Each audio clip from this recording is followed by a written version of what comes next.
you don't want to go to the store. That's true. That's true. And then we'll be like, y'all treat my house like this and stuff. Exactly. So we're in danger. We're in danger, Mom. It's dangerous to go to the store. Oh my goodness. So Brandi, how was your week? It's a blur. Well, I know I spent the last couple of days working on my spring collection. That's so exciting. I'm really excited for that. Are you making a necklace with a leaf? Well, I made a pendant. I made a couple of pendants. I ordered some 14 karat gold filled wire, but that still has not arrived. So I'm like, your face. I can't like do everything that I'm trying to do because I can't work on the gold filled items. But whatever. But yeah, so it's coming together. But since I am but one person and making jewelry products is fucking time consuming, I've been watching shows and stuff and listening to podcasts while I work. So that's what I've been doing. I believe that's how my week went. How did your week go? Last week was a good week. Homeschooling, we're trying to get our schedule down better. Yeah. We're getting into the swing of the homeschooling business. There's only 5 weeks left of school, you know that, right? I wish it was over tomorrow. I mean, like, there's... I don't care. I want it over. I wish it was over tomorrow. I think, why are we doing this to our children? Like, it's that 1 year that they didn't complete a semester, a quarter, big deal. Like, let them free. Give us free. I'm sick of this. I am so sick of this. Like, it's bad enough that we're home, but we got to make our kids do homework. You said that 1 year that they didn't. That they missed a quarter. Big fucking deal. Move them forward. Like, stop it. Everybody advances. Who cares? Yeah. Stop it right now. That just We've got other things to worry about. Seniors, though, and the 8th graders, too, because they don't get to have their ceremony either. Nothing. They don't get to party. Nothing. Okay, they don't get to go on their 8th grade trip. We went to, Magic Mountain. Mm-hmm. Seniors don't get a grad night. That's what sucks. Bummer. Oh, well, cry me a fucking river. Go to Disneyland another night with some friends. Like, it sucks for people who missed their senior year. It super sucks. I mean, you could... The rite of passage. Yeah. Graduation is It sucks. It really sucks. Parents look forward to for their kids. Well, people are still having parties. Like, people are still, having little... I saw people having gatherings. Birthday parties and shit. I was like, don't put this on social. You're not supposed to be having a party. Like, what are you doing? Assholes. Asshole. Anyway, remember that one party you went to that, like, killed your parents because you fucking... did what you weren't supposed to do, and your parents got sick. Yeah, that's that year. But I mean, other than that, the homeschooling's going good. Chicken and gardening, farm life as well. I don't know. Let me think. Oh, so yesterday it got really hot, and my chickens were looking at me with their mouths like wide open. It was hot yesterday. I was like, "What the fuck is wrong with these chickens? Are they hot?" They were just like staring at me like with their eyes like and their mouth like agape. Were their eyes bugged out? But they were like, they're always like cock their head to the side and look at me with one eye, and their mouths were open. And I was like, "Are they panting?" That must have been what they were doing. I asked my Facebook chicken group, and they were like, make sure they have shade. Ice water, blah, blah, blah. So then I looked it up. Look, ice water is just going to fucking get hot outside. Well, I put it inside their coop. I put ice in their water. Wasn't it hot inside the coop? It was okay. It was better in the coop than out in the sun. Oh, okay. And so they said to, like, make them a little mud bath and, this, that, and the other. So they survived, but it was hot. So... Did you dig them a hole, like for... They have a little space where they've been, like, eating dirt and doing their dust baths, so I just poured some water there so it would get a little muddy. And last night, after the kids were done playing in the pool, I poured the water over by the chicken coop, so it'll kind of get a little muddy, and when it gets hot, it'll kind of put off a little cool climate over there. So I'm trying to help them out as much as I can. Chickens are like, please, help us. So hot. It's so hot. So yeah, I might have to, like, they say freeze like ice buckets for them so they could like perch on top of, like, not an ice bucket, but yeah, like an ice bucket. Like you could freeze like a gallon of milk and just bury it, and they can go stand on it, and it's like a cool spot. You mean a gallon of water? Yeah. Did I say milk? Yeah. Like, why would you do that? Use the milk carton. But it's cool, man. It's all good. Like, we're doing really good this week, I guess. So I'm just trying to hang on to a little patience and be productive. I got to be an Instagram model for Geo Grace yesterday. It was so exciting. Geo and Grace. I'm sorry, Geo and Grace. Geo Grace is, what's his face? Adam Levine's daughter.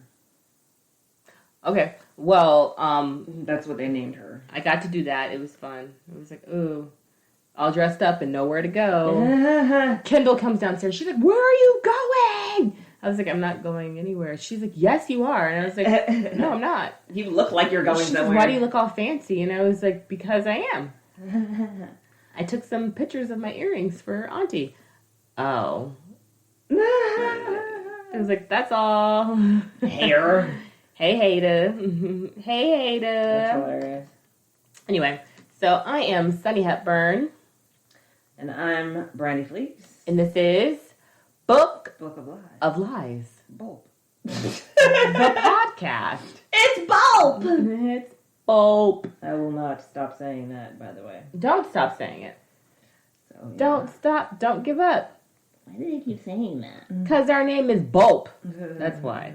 Book of Lies podcast. It's an acronym. Hello, everybody's got one. And welcome to the listeners. So, new listeners, hello. How are you? Thank you for choosing us. And to our existing listeners, thank you guys so much for subscribing and coming on back and your support. We really do appreciate it. Yeah, it's fun. It's wonderful. It's fun. It's wonderful. And, guys, this is the last opportunity you have to win this shirt. Mm-hmm. So, thank you for the retweets and the likes. But what you're going to do is, to get an entry into this contest, you need to share this episode that you're listening to. Share it. Because Sharon is Karen. Sharing is Karen. No, Sharon is Karen. Oh, I named the chickens this past week. I thought you... what? Again? No. They got new names? I never announced it to the podcast. I named them last week. They all got real names. So we have Karen A, Karen B, Karen C. Oh my God. Heather, Stella. Heather. And Mumble. Those are the chickens. Chicken 1, Chicken 2, Chicken 3, Chicken 4, Chicken 5, and Chicken 6. Because Chicken 7 is dead. The Karens, ABC, Heather, because she tries to come for me, and only a Heather would do that. Heather. Stella, because she's a baddie and likes to hang out with Mumble. They're going to have chicken babies. I think they would have chicken babies together, but we have another little coop out there, so if they wanted to hang out, I guess they can have their own space. Oh, yeah, the one... Well, are you going to use that? It's still out there. I could use it if I needed it. Like, if you got more chickens, like, you'd have to separate them, right? I kind of want more chickens. Okay, first let these chickens make some damn eggs. I know, like, first, okay, right. First, let's make sure we gonna get these eggs. Okay. Okay, I can live with that. Anyway, back to reality. So, share this episode to win this shirt, guys. We're gonna send it out. We're gonna announce the winner on... Wednesday, Thursday? When's the last day of April? When's May 1st? I don't know. Where's your calendar? You have a phone in your damn hand. Oh, yeah. I just opened the calculator. You dumbass. So we're gonna announce Friday is May 1st. Yeah. So we're taking entries all the way into the last minute of April. And then we will announce the winner of the t-shirt on May 1st. It's Friday. It's on Friday. Yeah. I'll announce it on Twitter for Follow Friday. Cool beans. And whoever our winner is, we'll share you on Twitter too. Anyway, so yes, do that, please. We would love to give this shirt away to somebody. And I want to give a big shout out to our friend Anthony in Montreal because he's the best. And we love you, Anthony. Thank you for your support. And Brandi, what are we talking about today? Oh my God. Okay, so today we're talking about a mother-son grifter duo. Ooh. Sante and Kenny Kimes. Sante and Kenny Kimes. Kimes. Kimes with an M, as in Mary, or Mega or whatever the fuck the military alphabet is on that shit. Montana. I think it's Mario. Michigan. I don't know. I don't really give a shit. So it's Sante Kimes and her son Kenny Kimes. It's mostly her, but you know she had a child and like basically made him dependent on her and like cloned herself into him pretty much. Oh my god, disturbing the way she raised her child. But I've never heard of this, so this is a new story for me. So I'm very excited. Okay, so Sante Kimes was born Sandra Louise Singers in Oklahoma City, Oklahoma. She's the third child of Mary Van Horn, who was a partial Dutch descendant, and Mahendra Pramod Singh, who was an East Indian man who like performed in the fucking circus. He did like magic acts. He was a magician. The fuck? He also was like a medicine man for a minute. Yeah, he was like a circus performer. And they fell in love and got married and had 4 kids. And Sante. And Sandra, which how she was born. Sandra. But she's Indian, right? Her father's Indian, yes. And mom's Dutch. Mom is white. Basically, she's a white American. Like, let's be serious. Her father, what's her name? Mary. Her father was a Presbyterian minister. So I mean, they were Dutch descendants, but they weren't. I don't think she was born in the United States. Okay.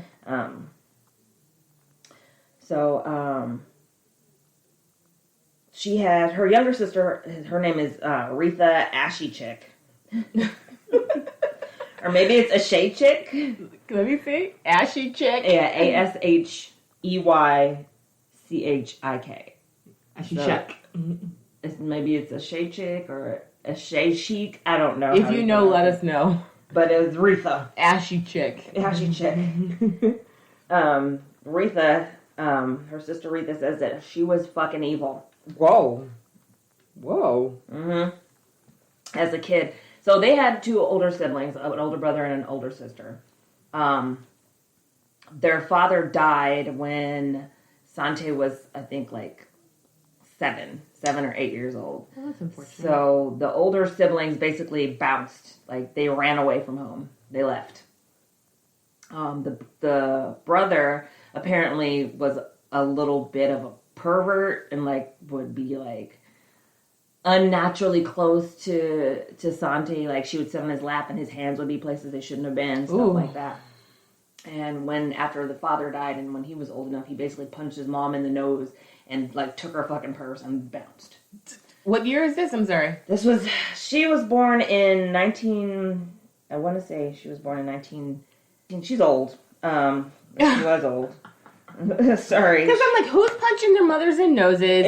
Whose dads are in circuses? Like, what's going on? Like during the Dust Bowl times. Like, she was old. And it's in Oklahoma. They were in Oklahoma. She was born in 1934. I'm like, 1919. 1919, she old. She was born in 1934, so it's probably about 1943-ish, 1940-ish when this happens. The mom, basically, she had no control over him, you know.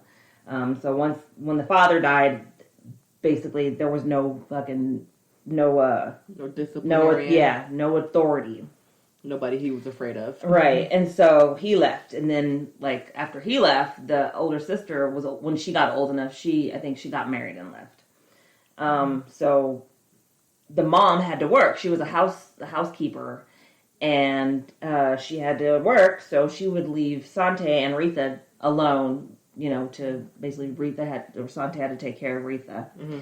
Retha said that Sante would burn her fucking fingers. She would they lived on a farm.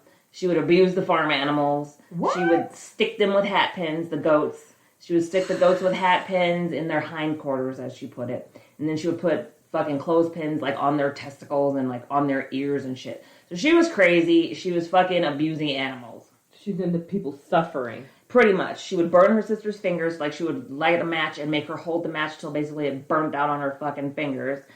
And just, if she didn't do it right, she'd make her do it again. So she was an asshole. And she was also a rage monster. But they, I guess, at the time, in Oklahoma, the authorities figured out that they were left alone way too much, so they took the kids away. Yeah, they took the kids away and put them in a girls' group home. CPS. But Mary wasn't having that, so she picked up the kids and bounced to California. Oh, yeah, she's going to get my kids back. Yeah, she picked them up, and they drove out to California, where Sante acted a fucking fool. She was doing shit she wasn't supposed to do, hanging out. She told one of her friends, one of her acquaintances, friends, whatever, that her mom was a prostitute in LA, and that her mom, when Sante was old enough, that her mother tried to basically get her to become a prostitute. We don't know if that's true or not, but the sister said she didn't mention that. However, there was another couple called the Chamberses, and they took a liking to Sante, and they were like, she's a good girl, she just needs guidance. So they asked Mary if they could adopt her, and she was like, sure, go ahead, take her, because she was a little asshole. So they took her, and apparently, she was, very, very intelligent. She was very intelligent, and she, was very good in school, but she was evil. So they took her to Carson City, Nevada, where she, she went to school. She had a bunch of friends, but again, she was an asshole. So, her and her best friend, she would, beat up her best friend. She was she's a dick. She was who's that character? We're friends, but I'm going to kick your ass every day. Like a bully in... Yeah, you saw Bully, right? You know the story of Bully. Mm-mm. The kids that killed that other kid in Florida. No, I didn't see... I don't think I... Brad Renfro was in the movie. Anyway, she was a bitch. Sounds like it. Yeah. And after high school, her and her best friend came back and moved back to California, and she got involved with an old high school boyfriend. She's only married to him for 3 to 9 months. She tricked him into marrying her, though, by telling him that she was pregnant, which she was not. He joined the military, and so he was going to leave. She wanted to get married, so she was like, I'm pregnant. So he married her. But he didn't make a lot of money, and she was, basically being a housewife. Mm-hmm. And so she didn't like that very much, and so she was like, I want a divorce. But while she was still in high school, at the age of 16, she got arrested for shoplifting. She shoplifted a lipstick from a store. She had the money to pay for the lipstick, but she didn't care. She just wanted to, basically seeking the thrill. So she just shoplifted a lipstick and got arrested. Well, that's usually the case. They have the money, but they don't want to spend it. Right. Because, she was poor. For when they were in Oklahoma, she was broke, poor. They, suffered, that her mom had to work. They couldn't afford, a nanny or whatever. Mm-hmm. They were poor. They moved here. The Chamberses, they're not rich, but they can afford nice things. So she grows up with nice things, but she still has a behavioral problem, so she shoplifts. She gets arrested for shoplifting, whatever. She continues to shoplift, but after high school, when she came here, she got married to this guy. Didn't like being married to him because he didn't have a lot of money. So she divorced him and sought out one of her former high school boyfriend. And by now she's in her 20s. I think she's 23 at this time. And she never had a baby by this guy? By the first guy, no. She wasn't pregnant. She lied. Mm-hmm. But I would have thought she may have tried to, maybe? Mm-mm. She marries Kent Walker.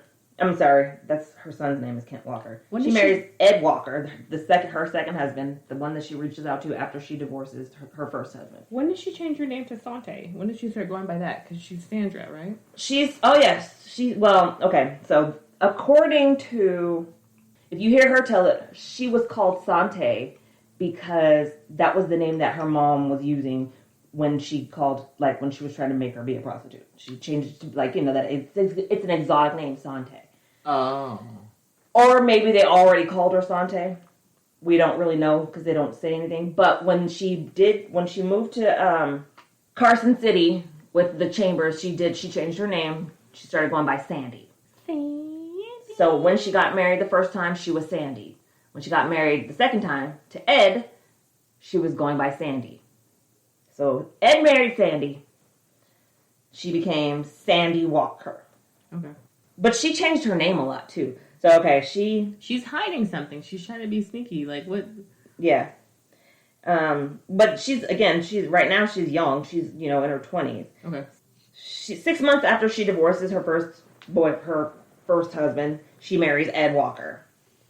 He was a general contractor in Sacramento. He built houses, so he made a lot of money. Mm-hmm. He wasn't rich, but he wasn't fucking like broke, and he could also afford nice. He could support her. He could support her, right? So she had a baby. Mm-hmm. They had a little baby named Kent, and he describes her as a really good mom. Like if she was nothing else, she was a good mom. Apparently, they always had really nice birthday parties, nice presents, and he's like, even though they were probably stolen. What? But because she was a thief. She liked to fucking steal shit. In December 1960, one of the houses that Ed built caught fire. Ed didn't think much about it, and he chalked it up to, faulty wiring. But Sandy started fucking acting weird, and she changed her name back to Sante, and she fucking got arrested for shoplifting. So she started shoplifting again. She was always shoplifting. But she got arrested. She's a klepto. Like, what's the deal? Like, is it the thrill? Is it, like, what is it? Mm-hmm. Well, she likes nice things. And she, I guess if she doesn't have to pay for it, why would she? That's dumb. So, bitch started fucking after she got arrested for shoplifting, they continue to be married. For 5 years, the houses that he's building are catching fucking fire. She's collecting the insurance money. What? She set the fires.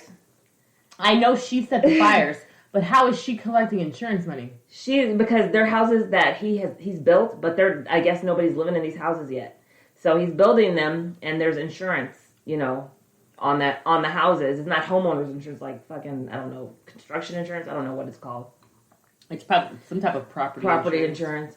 So, yeah, he's building these houses. They're fucking catching fire. And finally, he's like, oh, maybe it is her. I need to leave her. To hear one side, somebody, because I watched a couple of programs. One guy says that he divorced her. The other one says that she divorced him. So, who knows? Does it even matter? Well, because the way they tell it is that she left him because... Who is they? There was an A&E special... And I didn't write down which ones they were. I think it was the A&E one. Okay. Anyway, but whoever said it, because it was a guy who said it, that he was like, oh, well, she's doing bad stuff. I need to divorce her. The other sources say she divorced him because he didn't make enough money and she wanted money. Mm-hmm. For the nice things. She wanted to be rich. So she fucking divorces him and she sets her fucking sights on a millionaire. Because he's not one. Her son Kent says that she would go to the store and come out of the store with things as small as a lipstick to the fucking a roast. Like she would go in with a big ass purse and come out with a roast in her purse. Or, a fucking, he said oysters. I was like, who shoplifts oysters? Canned oysters, I'm sure. Ugh, whatever, that's gross. She's trying to get an aphrodisiac. So after they divorce, she gets a fucking boob job. She moves to Palm Springs and starts wearing big old black wigs. She's the same age as Grandma, right? She is dead. I'm just saying, she would be the same age as Grandma, because Grandma was born in 32? Yeah. I'm just imagining Grandma in my head. Oh no, this lady. Apparently people say she resembled Elizabeth Taylor, and she tried to impersonate her a couple of times. She, was a fucking con artist. I think the police in New Jersey said that she was a master of disguises. So, okay. So anyway, Kent says also that from about the age of 7 years old that she lectured him all the time about marrying for money. She said, it does not matter, you don't marry for personality, you don't marry for looks, you don't marry for love, you marry for money. Mm-mm. So she beat into him that money is all that matters when you're choosing a mate, apparently. So she moved to Palm Springs, she got a boob job, started wearing these fucking black wigs. And even though her fucking eyes were brown, people thought she was Elizabeth Taylor at times. And she changed her name to Sante. Sante. Hey. So now she's Sante instead of Sante.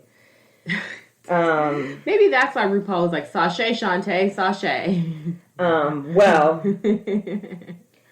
she read about her next husband. His name is Kenneth Kimes. She read about him in Millionaire magazine. He was 17 years older than her, and he had already had 2 adult children. And he was an alcoholic, but he had $10 million. Why not?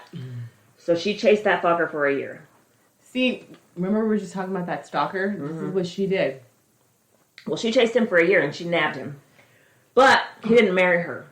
For 4 years they were together, and he didn't marry her. And he had told friends, she's the most beautiful woman in the world, blah, blah, blah, blah, blah, but I'll never marry her because if I marry her, she'll try to take all my money. Yeah. So what did she do? Knocked herself up. She got pregnant. It's unclear whether he actually married her or not, because there's people that are like, they were never married, but she changed her last name to Kimes. So she pretended like she married him. I don't know. And used his name because as long as you guys have the same name, like most like banking organizations and things back in the day really don't care. But now you have to bring all the documentation to have access. But usually if you just have the same name, they ain't tripping. Yeah. In 1975, that's when she got pregnant. With Kenny. So she married. Not married. So she has a Kent, and now she has a Kenny. She has a Kent and a Kenny, and Kenny is a Kenneth Kimes Jr. Yes. So Ken. So yeah, March 24th, 1975 was when Kenny was born.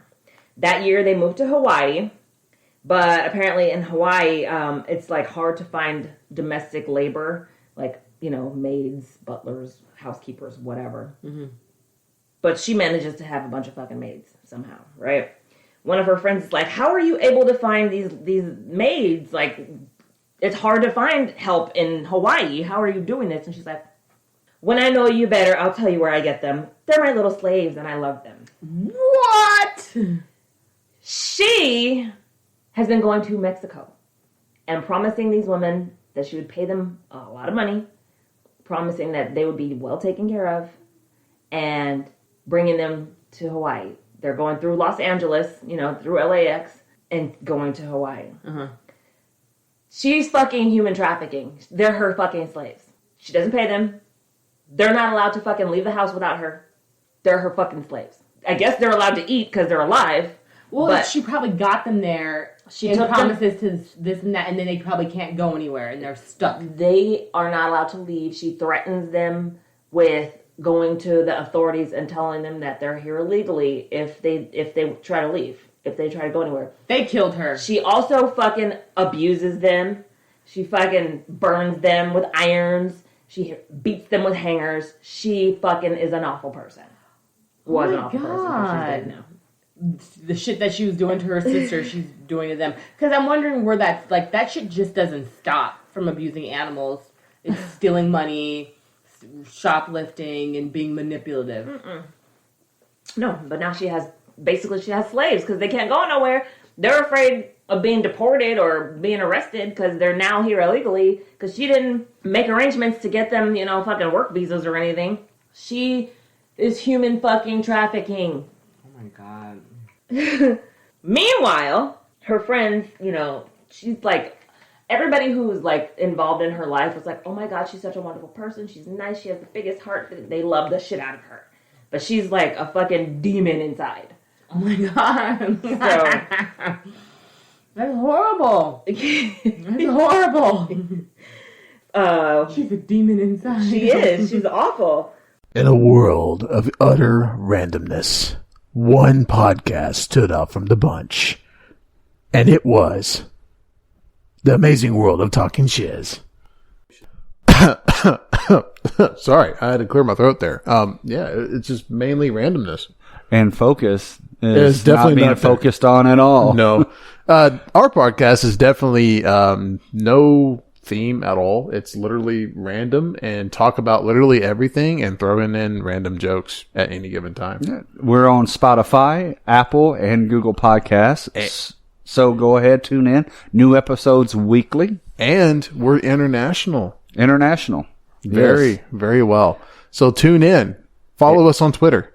See you there. But at some point, there were complaints. So for years, people had been complaining about how she was treating her maids, but nobody ever did anything. The FBI, like, the police never, like, knocked on her fucking door. Nobody ever came and was like, hey, we heard you're beating up on your fucking maids. Hey! So, she also, Kenny is also being homeschooled, so he has no interaction with children. They said, like, he was an outgoing kid, but, like, he didn't go to school, so he never got to play with other little kids. Well, one of the maids finally manages to fucking escape. And she goes to the FBI. And they arrest her and Kenneth for involuntary servitude. That's called slavery.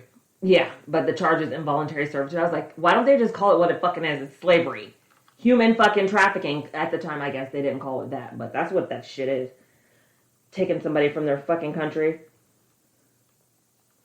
and beating them with hangers and burning them with irons. Fucking bitch. Okay, so Kenneth, the husband, wasn't involved in the abuse, but he knew about it and he didn't do anything to stop it. Because he's like, oh, they're taking care of my shit and, doing this, doing that. Plus, apparently, again, she was like she was domineering, but she was like warm about it. So she wasn't like yelling and like beating, like her husband or anything. She wasn't the type to, I guess, I don't want to say the type to, because apparently she did that shit to her mom. She fucking like raged. But with her husband, she was more forceful, but in a nice way. Mm-hmm. It was more like foreplay. It was, I don't know what.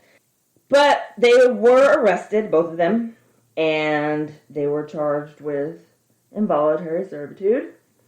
Kenneth took a plea deal, and he got probation and had to go to an alcohol treatment program. Oh, because he's an alcoholic, right? Mm-hmm.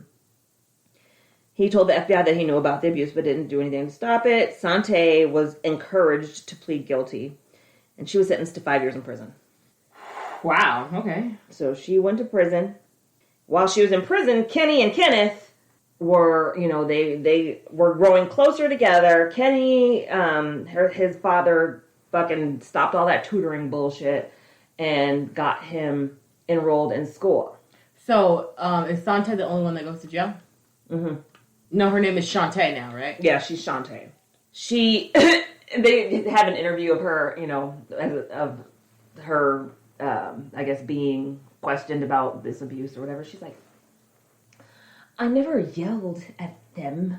I never did any of those things. And like, but apparently they had been paying lawyers for however long to try to get, to fight charges or fight the accusations. Yeah. Before they were even arrested, before they were I bet. They had been paying lawyers, spending a lot of money on lawyers, and they also moved a lot. They moved from house to house to house to house to house to house. That doesn't make sense because it's very expensive to move. It is expensive to move, but they moved to Hawaii, then they moved back to fucking. They moved. Are these multiple homes that they have? Like, do they? He owns. He's got $10 million. Yeah, he owns a just lot of because he has property. $10 million don't mean shit. Liquidity. He has a lot of money. And so they own a bunch of properties because they own property in the Bahamas. They own property in Hawaii. They moved from Hawaii, but Kent stays. At this time, he's 17 years old. He stays in Hawaii because he's like, I'm done dealing with you. So he stays in Hawaii. They moved back to Las Vegas because she was living in Palm Springs when they met. Mm-hmm. Then she landed him. They moved to Hawaii right after she had Kenny. Mm-hmm. They were there for about 5 years. They moved back here. They moved to Las Vegas. Mm-hmm. In 1985 is when she gets arrested and goes to prison. For the human trafficking, pretty much. For, involuntary servitude. Bullshit. One of Kenny's tutors said that Kenny was a liar. Like, he had a problem with lying. So she read him the fable of The Boy Who Cried Wolf. Mm-hmm. And so Kenny goes to his parents. He's like, Mommy, Daddy, listen to this story that, Miss Lady taught me. Sante gets pissed and grabs her and, drags her downstairs and throws her on bed. And she's like, you don't teach my child about morals. Ooh. There's a time and a place to lie, and it's my job. I will teach him about when to lie and when not to lie. You don't talk to my son about morals. Ooh. So she's already grooming him to be a fucking liar. Yeah. You don't teach my son about lies, I will. So when she goes to prison, he's no longer being tutored. He actually goes to a school. He was born in 75, so he's 10 now. Actually, I think it was 86 when she went to prison. It was 85 when they got arrested. Mm-hmm. So, yeah, he's in middle school, 5th grade, middle school-ish. 5th grade, he's the same age as my child. Yeah, and so he starts going to he goes to a private school. And the kids there, they like him. He's an outgoing kid. He's likable. He manages to become one of the popular kids.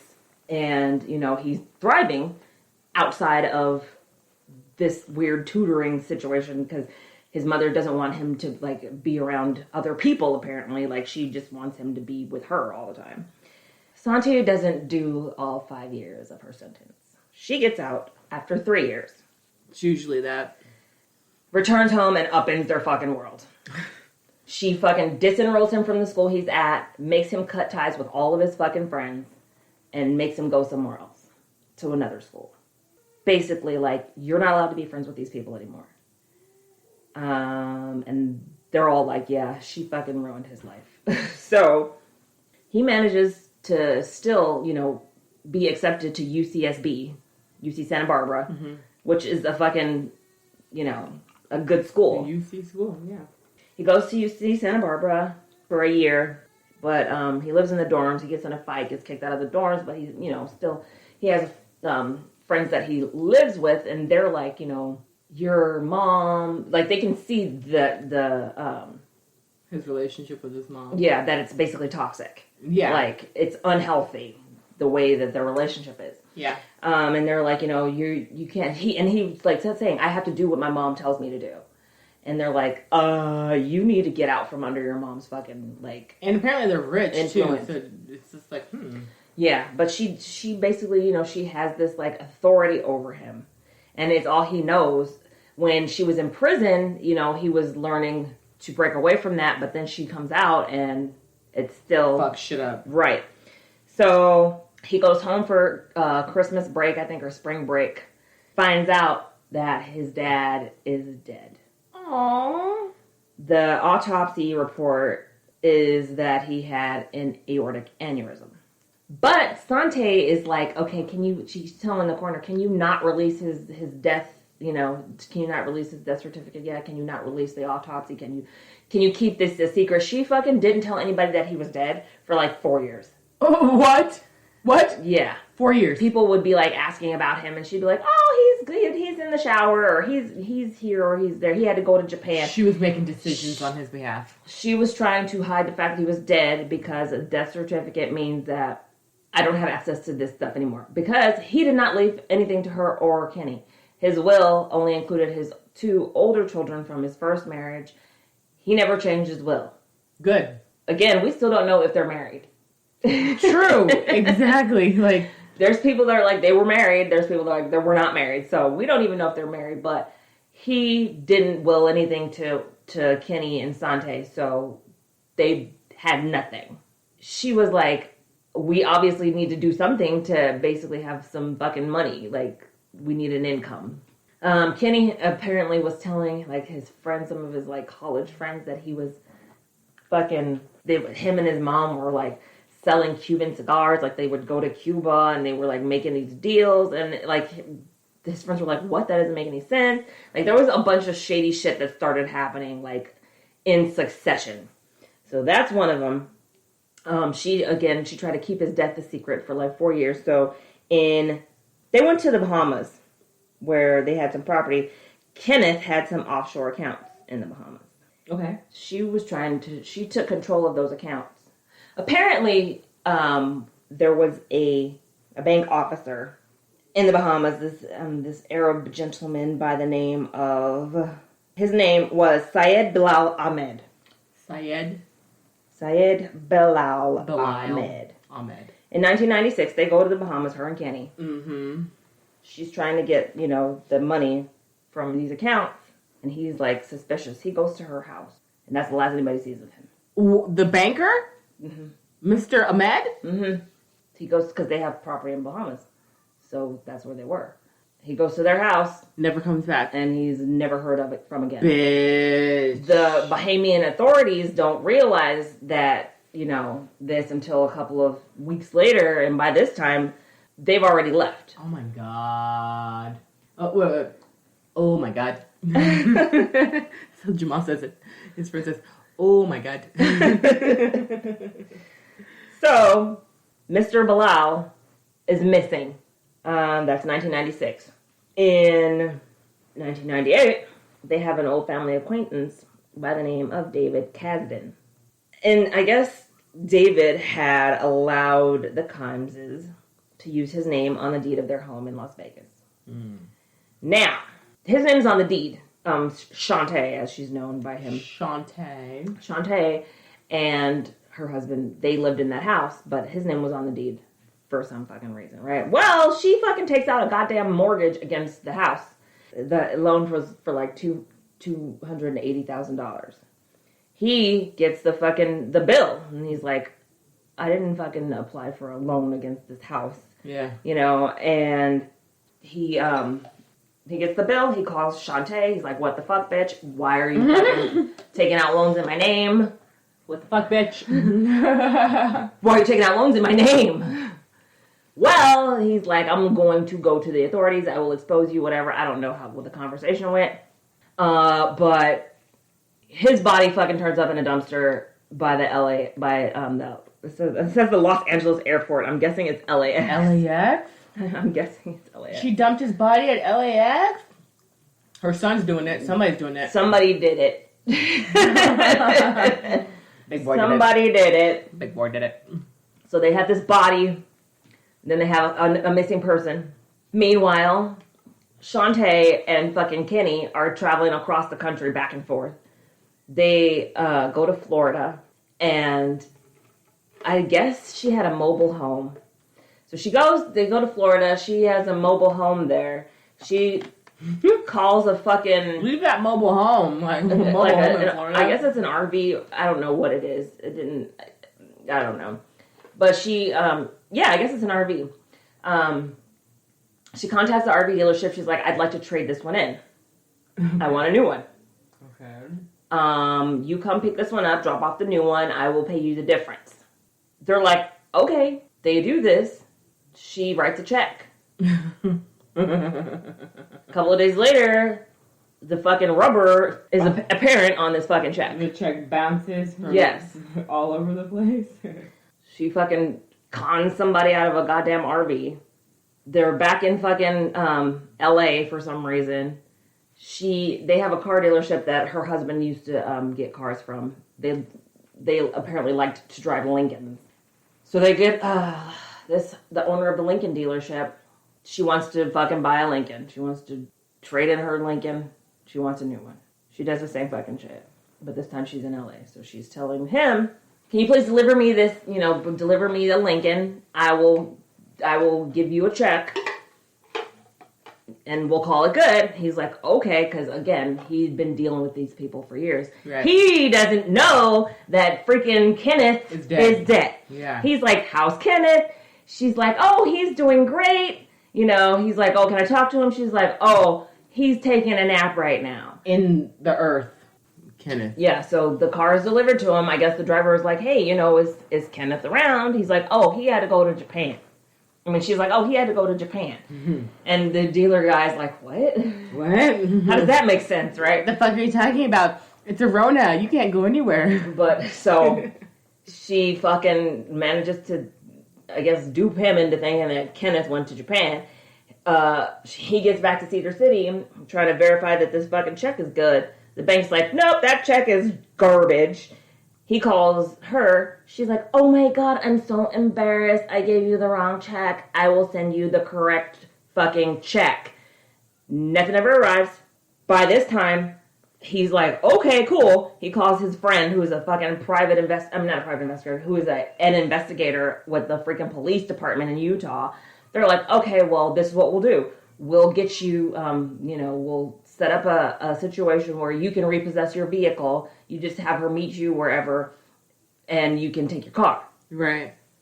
Well, apparently, she was on to him, because first they're supposed to meet at some fucking, in the lobby of a hotel. Then they're supposed to meet somewhere else. She, like, while they're supposed to meet there, she calls and she's like, no, meet us over here at this fucking restaurant. So the investigator guy's like, yeah, they were running counter surveillance on it, and that pissed me off. He was mad because she, again, was like 2 steps ahead of them. Then this fucking guy comes out of the woodwork because the Vegas house burnt the fuck down. Oh my God, this bitch is burning down houses. She's bouncing checks. Yes. She's jacking cars. Like, yes. Who the fuck? But why? But like, is it just a lifestyle? Like, I don't get, like... It's all for money. It's all for money. But what is she spending this money on? Just to be lavish? Like, it doesn't seem like she doesn't have any friends. Nobody does... I guess she does have friends, because they're like, she's the best. Yeah, she has friends, and they're like, she's so generous and this and that, but it's the lifestyle. She wants to have money. That's like her ultimate goal in life is to have money, and she'll do it by any means fucking necessary. So she burns the Vegas house fucking burns down. Was it the Vegas house? It was another house in another fucking state. Burns the fuck down. The fire department is like, this is a fucking arson. Yeah. She never contacts the fire department about the house burning down. Meanwhile, she's calling the fucking insurance company, the homeowner's insurance company, trying to get... Oh! I forgot to tell you. With the human trafficking shit, she was trying to sue her homeowner's insurance company because she was abusing these people in her home, and she thought that they should have to fucking pay because of the shit she was doing. Because she got sued. They sued her. The workers sued her. They won, I think, $16 million or something. Wow. She thought the insurance company should pay. Because it was happening in her house. So she thought she could get... Hey, I'm getting sued by my employees because I was abusing them, and I want to file a claim. So yeah. You guys can pay this. She thought they were supposed to pay the damages. And she was pissed because they wouldn't. And they were like, yeah, we insure your house, not the shit you do inside your house. We are farmers. Dun, dun, dun, dun, dun. But she contacts the property insurance about this burnt down fucking house, right? Wow. And, again, people are onto her. The police are looking for her now. She fucking, they get a call. The insurance company gets a call from the man by the name of what's his name? What was his name? McAllister, or Robert McAllister, or McAllen. That sounds like Home Alone 2 to me. You have a McAllister. I think it was Robert McAllister or Robert McAllen or something like that. He calls and he's like, I want to meet at this, in the lobby of this restaurant to basically, to discuss the claim about this fire.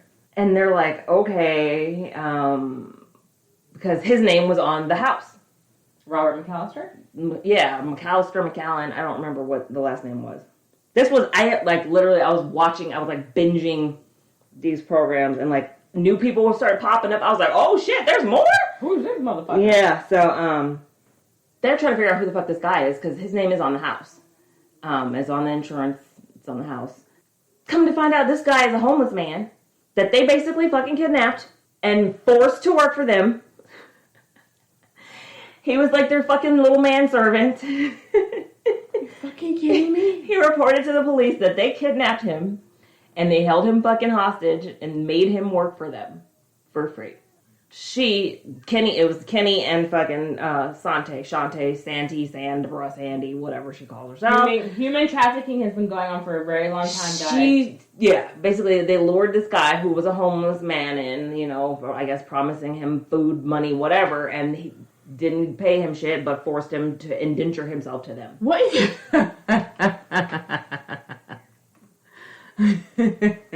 But wouldn't you be afraid that this person would come for you? He didn't die, so... No, not him. Like, him dying, but like that, like, okay, I forced this person to take care of us. Like, he could fuck up our food. They were leaving. They were going to move somewhere else anyway and just leave him there. So, I don't think they thought about that. Maybe he's not cooking their food. Maybe he's just like, clean the fucking bathroom. Shut up, Mike. Clean the bathroom. Robert, go pick up this dog shit in the back. I don't think they had a dog. Vacuum. Like, what is he doing? Like, how is he indentured? Like, drive us to LAX, motherfucker. They forced him to call the freaking insurance company and say to meet us there. Yeah. So... Okay. We're going to put your name on this house, but you have to work for us while we're here. She was doing what the Tiger King was doing. She was transferring her fucking property into other people's names so her ass wouldn't get fucking caught for committing all this insurance fraud. Oh. Uh-huh.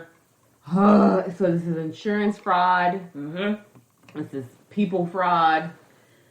So, somehow, some way, she fucking ends up reading about... I have a question.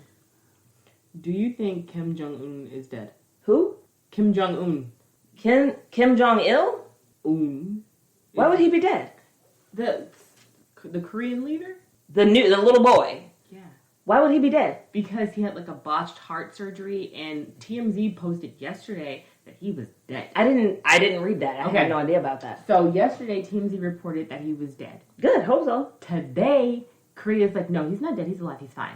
And so now they're gonna pretend he's dead. He's not dead. So now there's all these fucking Weekend in Bernie memes on Facebook with Kim Jong-un. Weekend with Bernie. Weekend at Bernie.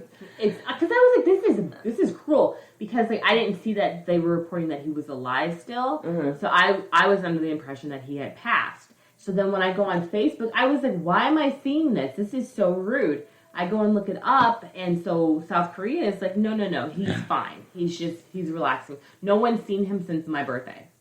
Okay, it's not funny that he would be dead, but I would not put it past the South Korean government to say he's alive when he's dead. Right. Because they don't want to seem weak, vulnerable, exactly. Right. So if our leader's dead, we no longer have a leader, and he never had any fucking kids, so... I think it's his sister. They don't want a female leader.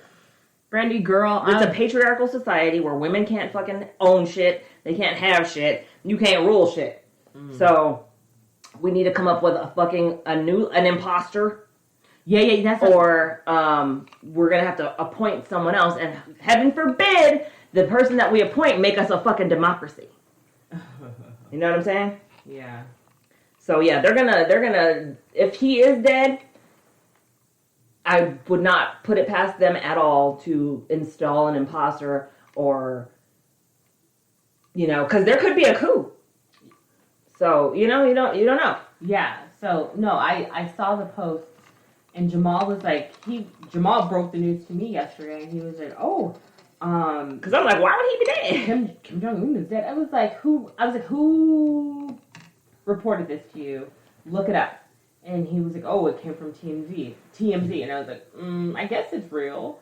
And so they said there was like a botched heart surgery or something like that. That wasn't botched. They did that shit on purpose. That's what I said. I said they killed him. They don't want him. They killed him. Their people are starving. They can't leave their fucking country. Like, yep. I would fucking kill him too. Well, that's what I said. I was like, they killed him. And he was like, I don't know. And I was just like, it makes the most sense for them to do that. But then when I went on social this morning and I saw the Weekend at Bernie's, I was like, what the fuck is going on? And then I looked it up, and then they're reporting that he is, in fact, not dead. He's probably not. I mean, he's probably dead.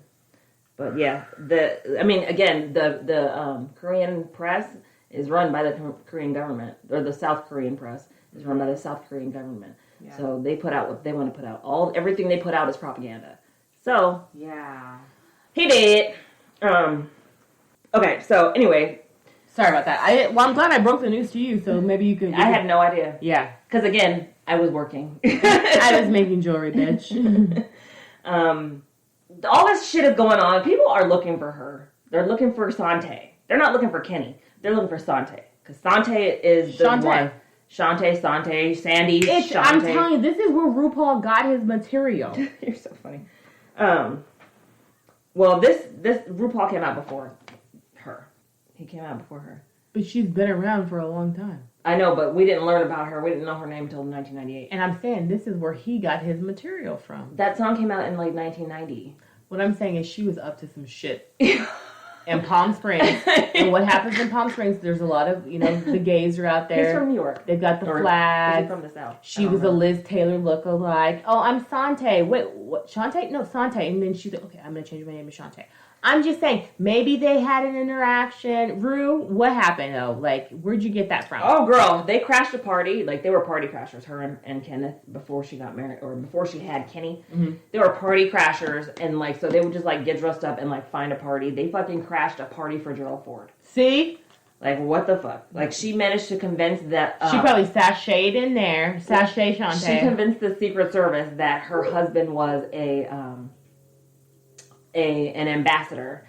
And so they let them in the party, and then they realized it was a fraud, and they kicked them out. But first, they did get a picture with Gerald fucking Ford. Love it. They could have killed them. It's kind of like those fucking Real Housewives of That's what I was thinking. DC. DC, right? Those creeps. Those fucking people were weird. What were their names? I didn't watch the white chick and the Persian man. Or something. I didn't watch that season, but I know exactly what you're talking about. He was either Arab. He was something. I think he was Arab. What was her name? Shah. Something. I don't know. Anyway, so all their shit's about to come crashing down, though. They the next month after they found fucking Kenny after they found David Kasdan's body in the dumpster at the LAX, they moved to New York. Sante had read about an elderly woman who was a former ballerina who had this beautiful. It was a brownstone in Manhattan. Ooh. Okay, that she had turned into apartments and was renting out, the apartments. So Kenny rented one under the name Manny Guerin. So Manny Guerin, a.k.a. Kenny, a.k.a. Kenny, Kenny Kimes, rents an apartment. Okay, but he's fucking like shady, like. The woman who's renting the apartments, her name is Irene Silverman. She is like telling her, like one of her friends, this guy is super fucking shady. I don't trust him. He's really fucking secretive. He's kind of a problem now. I need to get rid of him. And he's a tenant. Okay. But, you know how some shady ass shit going on. This is 1998. Okay. Your senior year. Shout out to the class of 98. Yeah, this was in March. No, this was in April. This was a month after they found his body. Because they found his body 3 days after it ended up in the dumpster. Whose body? David Kasdan. The body that ended up in the dumpster? Yes. At LAX? Yes. Look at, because I was like... I was just talking about him. Like a long time ago. Well, okay. So they found his body. A month after they find his body, they go to New York. Mm-hmm. They rent this apartment. The brownstone. Right. Yes. Under the name Manny Guerin. Right. Now, Irene Silverman goes missing. The landlady? Yes, the owner of the brownstone. She goes missing. They're still looking for this fucking Lincoln that she stole from Cedar City, Utah. Right? So, like she's on like 5 different crimes, and So Irene goes missing. The guy in Cedar City, the car dealership owner over there, still wants his fucking Lincoln back. Right. They're still trying to get this Lincoln back. They're in New York. Right. The police roll up. They pull them over, stop them. I don't know what. Kenny pisses his pants. Literally pisses his pants. Bitch baby? He pisses his fucking pants.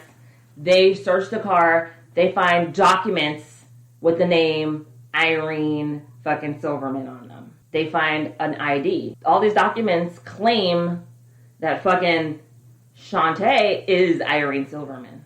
Oh my gosh, she's taking over this woman's identity? They never find Irene Silverman's body.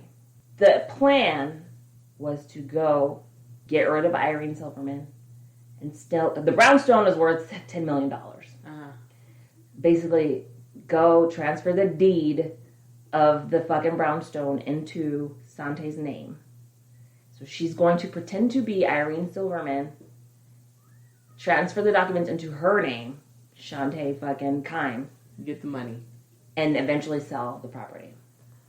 They hire a fucking notary. One of her friends was a notary back when she was living, like, in fucking Hawaii and in Vegas. She had a notary, like, in her pocket. That was one of her friends. Right. So she didn't have to pay a whole bunch of money to get this fucking shady shit done. And now she's in New York. Notarized too, yeah. Now she's in New York. She's got to pay a notary to do this. Mm-hmm. They hire a notary. Kenny calls the notary and he's like, we'll pay you a lot of money to get this done, like, ASAP. ASAP Rocky, basically. ASAP Rocky. Meet us at this place. He meets Kenny. Kenny's like, okay, well, now we're going to go and meet with Irene. Or meet with the lady. Whatever. Fucking Sante has on some padded shit. She has on a wig. She's trying to make herself... Because Irene is 84 years old. Sante is 64. 20 years. NBD. Yeah, an 84-year-old and a 64-year-old don't look the same. How old is mom? 64. How old is grandma? 88. They don't look like they're, you know. So, and Sante is like a nice-looking lady. She's like, you know, she's pretty. She's keeping it together. Yeah, she don't look like an 84-year-old. So she's trying to fucking like make herself look like an 84-year-old. They're like trying to rush the process of getting these documents done. And the notary is... is this guy, his last name is Aoki. I don't remember what his first name is. Steve Aoki. But he's just like, he was like, I don't know. They were like, it was like, the whole thing, like, he felt like he was under a lot of pressure. Yeah. Like, calm the fuck down. Yeah. Like, this is too much. So they get these documents fucking signed and notarized, and he was like, a thing that struck me as odd was that the documents, like, because you're supposed to sign documents in front of the notary. You're not supposed to have them already signed. And then bring them They in. were already signed, and the other party was not present to have, you know what I mean? So everything was really fucking weird. Shady. Like, she's pretending to be, I guess they were signing it into Kenny's name, because he was there. So I guess, you know, she was going to be Irene, and Kenny was going to be the other signatory they were going to sign, and then, you know, but yeah, to eventually get these apartments and to sell the property. That's how they were going to get the money. But it all came crashing down because the bitch tried to fucking steal a car. My head hurts. Like, That's how they otherwise, because again, this man is, Kenny is renting under the name Manny Guerin. They don't even know him. They don't even know Kenny Kimes. Oh. They don't know him as Kenny Kimes. He's Manny Guerin, and Manny Guerin has no reason to be, you know. Oh, okay. So they find all these documents in the fucking car that says that points them directly fucking guilty, woohoo, guilty. So they steal a car, they murder a lady, but the murder is not even what they fucking got caught for. Right. It was stealing a fucking car. It was writing a bad check. The card from Utah. Right. So a couple of days later, they're you know, pointing the finger at Manny Guerin as a potential suspect, a person of interest in the disappearance of Irene. Right. The police, they run the picture on the news. The arresting officers are like, that's not Manny Guerin, that's Kenny Kimes. Yeah. Oh shit, it's them. Like, it just all fucking just... Light bulbs went off everywhere. Yes. And that's how they fucking got caught. They got sentenced. Both of them got more than 100 years in prison. Good. The fucking the trial was a fucking circus. Goddamn, Sante, Sandra, Sandy, whatever she wanted to call herself at the time, kept talking to the press. The judge was like, stop fucking talking to the press. Stop talking to the press, please. She fucking went on 60 Minutes. She fucking went on Larry King after she was convicted. Like, the whole thing was just a mess. Her attorneys put up a fucking website for her that's still up. She died in 2004 in prison.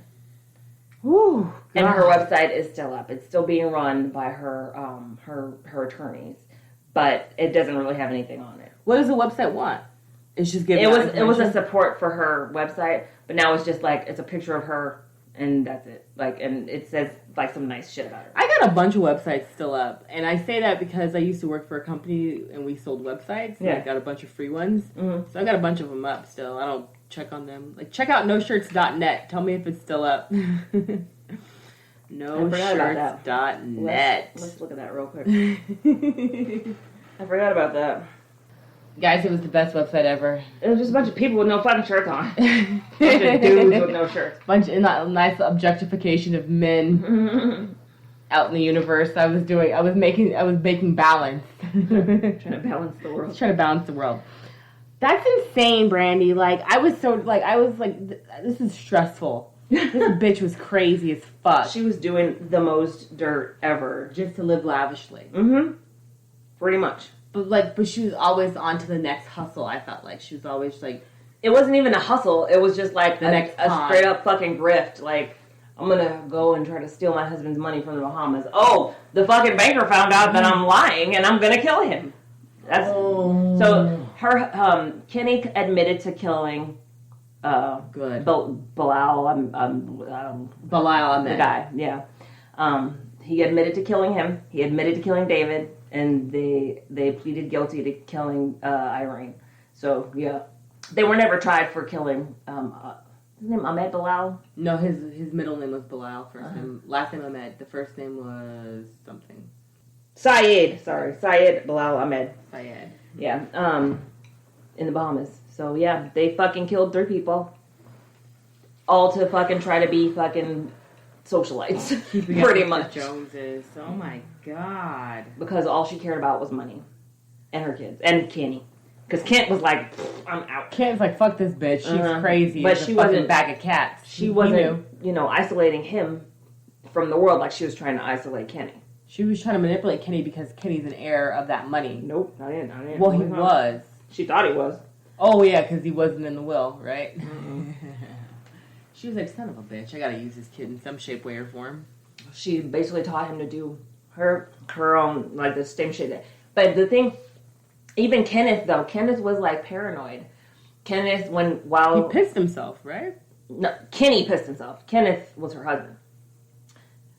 Kenny and Kenneth, which is the same fucking name, but okay. I call Kenneth is the husband. Her husband is Kenneth. Junior is Kenny. And, well, he didn't go by Junior, he went by Kenny. But he's Junior. I guess. They got the same name, right? Thank you. Okay, but Kenneth was teaching Kenny not to trust people. Because he was paranoid because of all the dirt that fucking Irene. Sante. Because of what Sante was doing. They had to keep running. They were, like, on the run because of all these accusations of fucking abuse from the maids. And they had lawyers on, like, deck. They're probably getting sued a lot. Exactly. The fucking state of Hawaii, not the state of Hawaii, but a prosecutor in Hawaii is the one that won the freaking $16 million lawsuit for the maids.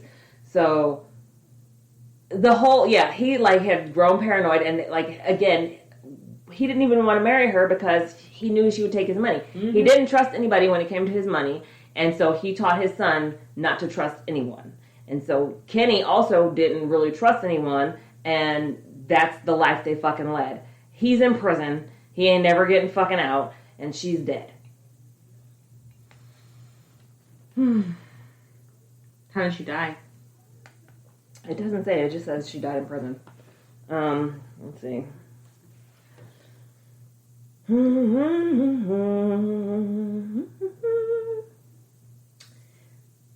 Nope, doesn't say. She was serving a life sentence plus 125 years at the Bedford Hills Correctional Facility for Women in New York, where she died on May 19th, 2014. I think I said 2004, but she died in 2014. You did say 2004, so it was 2014? Yeah, 2014. Okay. And they're also sentenced to life in California, where they were convicted of murdering David Kasdan. Kenny is in California. He actually requested to be in another state, so he requested to be president here while she was over there in New York. There's a bunch of movies. Yes, there's one called Like Mother, Like Son, The Strange Story of Sante and Kenny Kimes, which starred Mary Tyler Moore. Wow. And Gabriel Olds. And Gene Stapleton. And Gene Stapleton was playing at 80... Okay, whatever. This was in 2001. And then in 2006, another television movie based on a book about the case, A Little Thing Called Murder, starring Judy Davis and Jonathan Jackson, which came on Lifetime. And I actually watched the preview of it on YouTube, and it's hilarious. Like, they have it, it's so over the top the way they make her look and seem, and they make Jonathan Jackson look and seem. And then there was supposed to be a movie that was going to star Kathy Bates about this, and she was going to play Sante Kimes, but I guess that never happened. Wow. She was featured on an episode of Dateline in 2009, and she did an interview on Larry King after she was convicted in New York. And Diabolical Women, that fucking, I think is a investigation Discovery Channel show. There was an episode on her, based on her. So yeah, that's what happened. 2 bodies were never found, because they never found his body, Syed Bilal Ahmed's body, and they never found Irene Silverman's body. The fuck did they do to them? No, I don't. Well, if they had some tigers, they could have fed them. They could have fed them to the tigers. Fucking Carol. Jeez Louise. Mm-hmm. Oh, and they fucking were suspects in a 1995 abduction of a 62-year-old furniture heiress, Jackie Levitz. You know, you'll love it at Levitz. Levitz Furniture? Yeah. Heiress Jackie Levitz of Levitz Furniture was abducted from her home in Vicksburg, Mississippi, and they were suspects until in July 1998, the FBI was like, there is nothing that would indicate that they had anything to do with Miss Levitz. So they were dropped from being suspects in that case. They on the bullshit. But Just straight bullshit. yeah, so that is our friends Sante and Kenny Kimes. It's fucked up. Mothers, stop trying to have so much fucking influence over your boys, because that's what kind of shit happens. Bad. Bad. While we've been talking about this crazy bitch, I'm listening to the fan going on downstairs, and I could hear it very loud and clear. I'm going to get some audio foam for this room, so I can put it up on the walls. And probably on the floor. I want to rip the carpet up, and like maybe put some different flooring in here, so this will be like fucking sick. And see how it goes. So, hey, patrons. Thank y'all so much for your support. You guys are helping us step up this fucking room. Sante died. Her son is still in jail in California. Do you know what prison he's in? He's at Richard J. Donovan Correctional Facility. Where the fuck is that? San Diego County. Okay. It's in unincorporated southern San Diego County.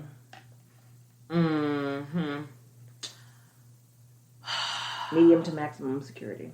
That's just like, some people just shouldn't have children. Some people shouldn't talk to people and try and like mentor them because they turn them into bad people. You know what I mean? The problem was that he did whatever she told him to do. Like, had she said, go study, be a good boy in college, he would have done that. But that's not what she told him to do. She told him to do her bidding.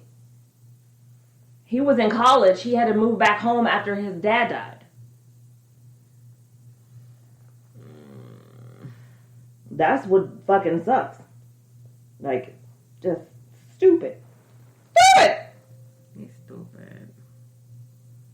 No reason for that at all. Now you fucked your life up. You fucked up your son's life. Like, you know, it's just stupid. Why are you doing? But you know, a lot of, again, her son, her oldest son, he was like, she was a good mom. She was a good mom to him. But I think, you know, her influence on Kenny just ruined it. Yeah. That's fucked up. Let's talk about some more fucked up shit. So, Brandi, today we have a lying piece of human trash. Do we even know this person's name? No. So this is from a Reddit post, and my girlfriend sent it to the group text last night, and I didn't get a chance to read it till today. And it's just, it's ridiculous. So who sent it? Rupa sent it. Did you send it to me? No, I didn't. But I'm going to read you all the title of it, and then maybe I'll just include a link, and you guys could read it. But pretty much, this is the way it's titled, and the title brought me in by itself. My husband catfished me. Yeah, pretty much. So it says, holy shit. I, a 32-year-old female, found out last night that my husband, a 37-year-old male, stalked and manipulated me into a relationship. So, it's super fucked up. I read the whole thing. And, so this is where it gets good. I'll just read this part for you. So the real story, according to my husband, is that he found me on a dating site about half a year before we ever met. He claims he initially sent me a message, but I just ignored him. He looked kind of hurt when talking about this, but I told him that women get 100 messages a week on these sites, and there's just no way I could have read them all, much less respond. He claims that she read the message and no response. He was like, we ranked so highly, I knew we were supposed to be together. So apparently after this, he started creating a bunch of fake profiles. He stole pictures of very attractive men from social media. Using these profiles, he started basically catfishing me. Over the course of a couple of months, he was able to initiate conversations with me on numerous occasions with different profiles. And eventually, at some point, I guess I mentioned where I worked. He said he then spent hours searching through Facebook and LinkedIn before he found my picture. At that point, he had my name and started hardcore stalking me online. He created numerous social media profiles. Wait, he had her name. He didn't. Her name wasn't on the dating site. No, you know how you have like a random name, like a profile name. No.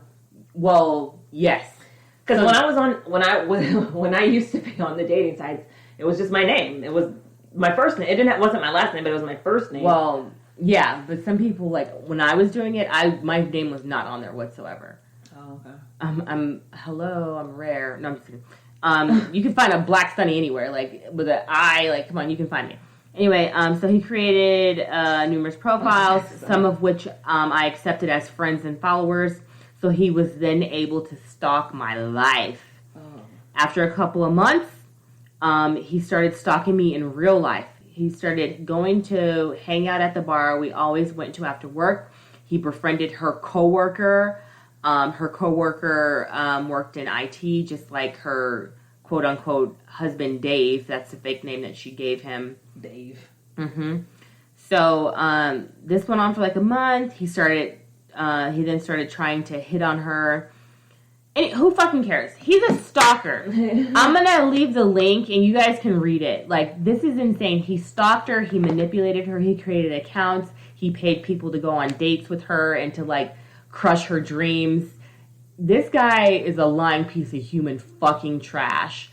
And she found this out while they're on COVID quarantine because her husband got drunk and started talking a bunch of shit because he coached his little brother into doing the same shit to his now fiance. That's awful. If I were her, I would tell the fiance. Yeah, definitely. Like, you know what? If she says she's happy in her life right now, but it's a violation. It is a violation. violation. Like, you know, what had happened. So I'd be like, motherfucker, I know what happened. I love your ass right now, but trust and believe, nigga, if you manipulate my ass again, it's over. I will cut your dick off because I don't trust you. So back the fuck up. It's a violation of trust.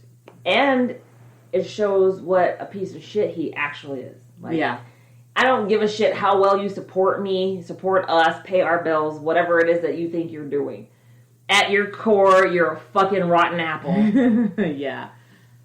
No fucking self-respecting human would do this to another person. It's fucked up. And then what happens if they don't, like, what happens if they discover, you know, later on in their marriage that they shouldn't be married? Then what? Is he going to stalk her again to try to get her to not divorce him? Like, what the fuck? This is some Jennifer Lopez enough shit. Do you know what I'm saying? Like, you know, when her husband, like, made them get married, like, he stalked her, he kicked people out of the house, and she had to run away with her daughter, and she cut her hair off, and then she fought him. Enough. You remember that movie? Yes, I do. I think that's hilarious. I think it's insane. I don't think it's like that because she hasn't said that he like hit her. No, she says that everything is good in the relationship, but to find out that it happened this way, I'm sure long ago men went to like stalker shit. Like I've been a stalker before. No lie, I'm putting it out there. I've been like college. It's like, oh, I know where you are. You told me you were doing something else. I see you here. Your car happened to drive up. So That's different. I'm gonna leave a note on your car, different. and I'm gonna wait for you to see it. No, that's different. That's not the same thing as what I he did. following anybody. But no, you know, you're talking about somebody that you're already in a relationship with, right? That is doing some fucking dirt, right? He fucking did dirt to get into a relationship with her. That's the difference. It's not the same thing. He manipulated her. He stalked her. He like tricked her. He made her doubt her hotness, which I do not. I do not respect. Yeah. Do not make a woman doubt her hotness ever. You're making me doubt my hotness. I had to tell this dude he was making me doubt my hotness, and I was just like, and it was probably a manipulation thing. It is.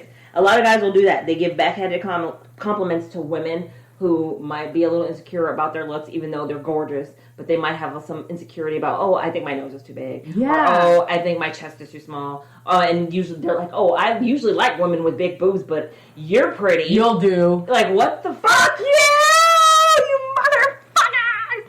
Yeah. Dude, like, oh my God. That's the kind of shit that they do. And they learn this. There's an asshole who taught them this. Who used to be on the airwaves. I think he has a podcast now. And like his content you have to fucking pay for. Who? His name is Tom Likas. Oh, the nappy-headed hose dude. Is that him? Was it Tom Likas who called people nappy? No. Girls nappy-headed hose? No. That was Bill O'Reilly. Not Bill O'Reilly. What's his name? He's dead now. I think it was Likas. No, Tom Likas is the guy who's like, how you get a woman is you make her think that she's going to get all your money, and then you don't give her shit. You give her backhanded compliments and make her feel insecure, so you can do whatever the fuck you want. That's Tom Likas. Oh, Imus. Yeah, Don Imus. Don Imus is that he died.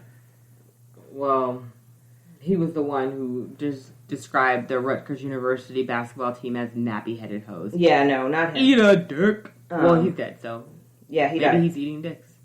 He died like literally recently in December. Oh, I'm sorry to people who are mourning his loss. No, Tom Likas is a fat bastard who is physically unattractive, and he sounds like a smoker. Okay, and he's gross, and he thinks he's like the king of vagina, and he's gross.